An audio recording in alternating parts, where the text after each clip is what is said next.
Merci beaucoup Joël d'être avec nous ce matin sur Radio J. Effectivement, vous êtes à Amsterdam pour la conférence de l'European Jewish Association dont vous présidez le Board of Leaders. Alors de quoi s'agit-il exactement?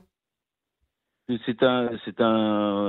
association européenne qui existe depuis de nombreuses années, à laquelle je participe régulièrement et j'en fais état auprès de vous.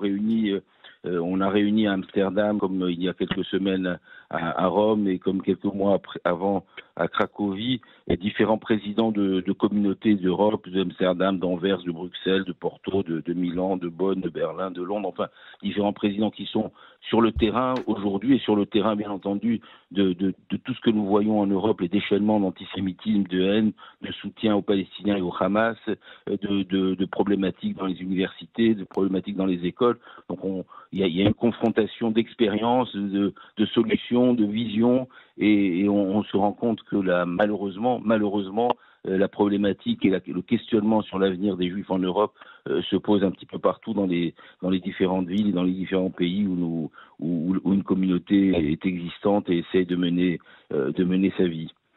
Alors vous êtes à Amsterdam aujourd'hui hier et aujourd'hui, vous étiez déjà hier à Amsterdam. Aujourd'hui c'est le dernier jour. Quel va être le programme pour vous, Joël ? Et le programme, ça a été depuis hier beaucoup d'interventions, beaucoup de conférences, beaucoup surtout d'échanges, de points de vue. On a écouté les sportifs, on a écouté les étudiants, on a vu un certain nombre de personnalités politiques, on a vu notamment une personnalité majeure qu'on commence à bien connaître, qui est Katharina von Schnurbein, qui est la déléguée au niveau du Parlement européen.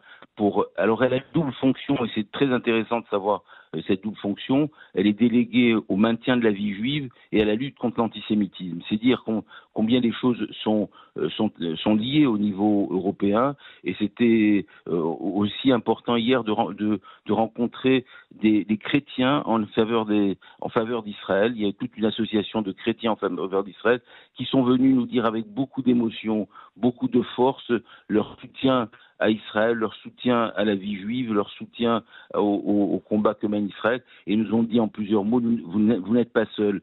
Donc ce qui revient, c'est effectivement une inquiétude générale. La presse était là, Oui. les confrontations sur ce qui se passe au niveau effectivement des presses dans le monde, les constats sur les haines sont là, mais il y a aussi beaucoup de travail qui a été fait dans les différentes communautés sur la sécurité, à l'instar de ce qui se fait chez nous en France avec le SPCJ, pour voir que la sécurité, les menaces sur les sécurités de nos synagogues, de nos écoles, des différents endroits dans lesquels nous sommes, qui nous permettent effectivement de tirer des solutions, de voir comment se comporte chaque pays, chaque mairie, parce que c'est beaucoup des mairies qui sont en contact avec les présidents des différentes communautés, chaque institution de police dans les différents pays par rapport à la communauté. Et donc je crois que ce sont ces échanges qui nous permettent d'abord de moins se sentir seul et d'orienter ensemble des solutions. Alors nous aurons tout à l'heure effectivement une